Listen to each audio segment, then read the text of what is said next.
Hey everybody, and welcome back to Lindsey's Little Library. So I'm here today because it is somehow the end of February. I'm not really sure how that happened, but we're just about done, which means middle grade March is like right around the corner.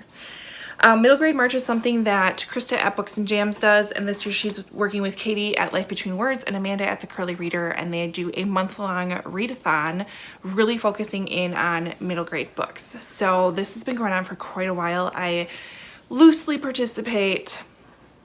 I do enjoy a middle grade book, but to read all middle grade an entire month, not totally my jam. But I have 5 books that I have picked out for the challenges that they're having for this year's middle grade March. So I'm going to keep them kind of on the side, pull off them. I'm hoping to get at least 2, maybe 3 read. I love how they have this set up. I'll leave the link to the videos below so you can kind of get the full details for it. But there's a number of lives planned throughout the month, either on Instagram or on YouTube, as well as there is a group read too, if you're interested in that. I just don't happen to have that book, so I'm not going to do the group read. But I do have 5 books picked out for the 5 challenges that they have. So I'm going to tell you what those are. We're going to go from there. So challenge number 1 is a book with a silhouette on the cover. And so I have Nightbird by Alice Hoffman. Alice Hoffman writes, I guess, contemporary books. I've read a couple of them by her, but this is the first one that I found that was more of a middle grade. So this follows, let's see, a 12-year-old girl named Twig. Yeah. And because of her family secret, she doesn't really go many places. She kind of stays home, doesn't venture far. They live on an apple orchard. The only reason she leaves is she delivers pies to the general store. But a girl named Julia happens to move in next door and kind of changes things. So a witch had lived next door once, and Twig's mother had forbidden her from going over there. She couldn't do that. But Julia might just be Twig's first true friend and her ally in breaking an ancient curse.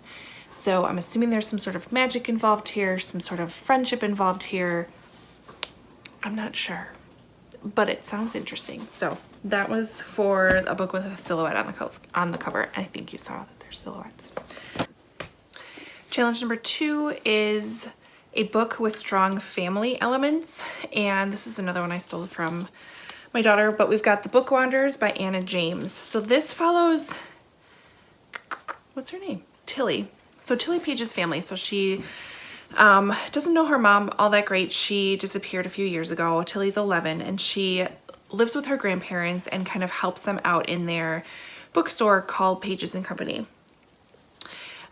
This is where she's discovered some of her favorite characters and her favorite books. We've got Anne of Green Gables, Alice in Wonderland, but all of a sudden these characters start showing up at her shop where she's working with her grandparents, and she's like, what the heck's going on? Well, she realizes that she has the ability to follow these characters into their books. So she's super excited about that. She starts following some of her favorite characters into the books with them until things start getting a little dangerous. And she starts to realize that this ability that she has something to do with her mother's disappearance. And so she is now on this quest to figure out what happened to her mom and how it's connected with the powers that she has. So super excited. This book has all these little added little elements in here. So first of all, it's a book about books.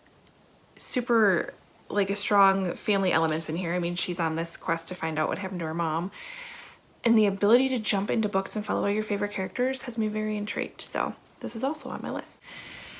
Then we have challenge number 3 is a book featuring travel or adventure. This is another one that's been on my list for too long. The Iron Trial by Holly Black and Cassandra Clare, and I happen to have a signed copy right there. I know. Anyways, this follows, 2 friends. We have Callum Hunt, and what's the other one? Oh no, it's just him. So he has to go to the Iron Trial, and most of the time kids go to the Iron Trial to win, because I think they get admitted into the Magistrum. But he doesn't want to. He wants to fail. He does not want to go there. He wants nothing to do with it.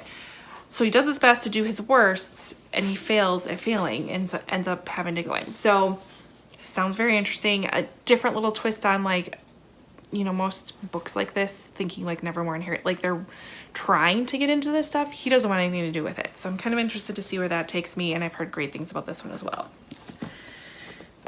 Challenge number 4 is a fairy tale retelling or has fairy tale elements. This has Pinocchio elements to it. This is out of Abaddon by John Claude Bemis.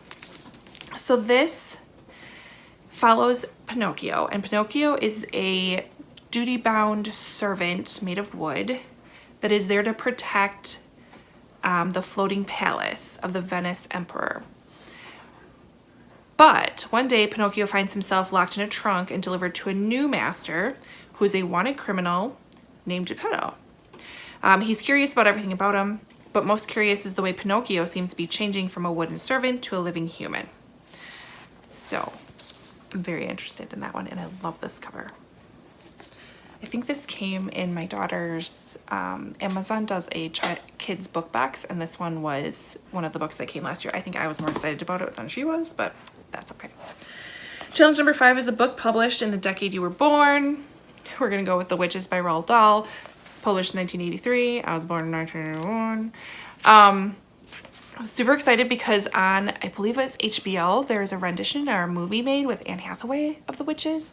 And it's been a hot minute since I've read this book, so I would love to read this book again. I mean, Roald Dahl's just classic. To read this and then potentially watch the movie, hopefully somehow figure that out, because we don't have HBO, but maybe we'll get it.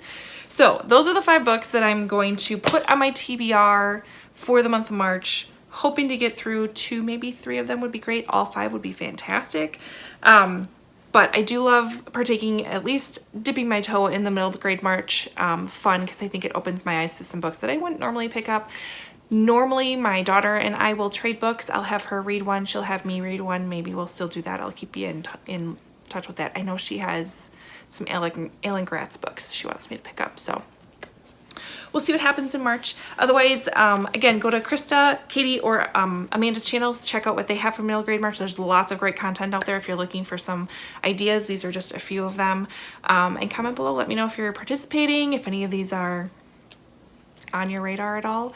Otherwise, like and subscribe, and I will see you next time.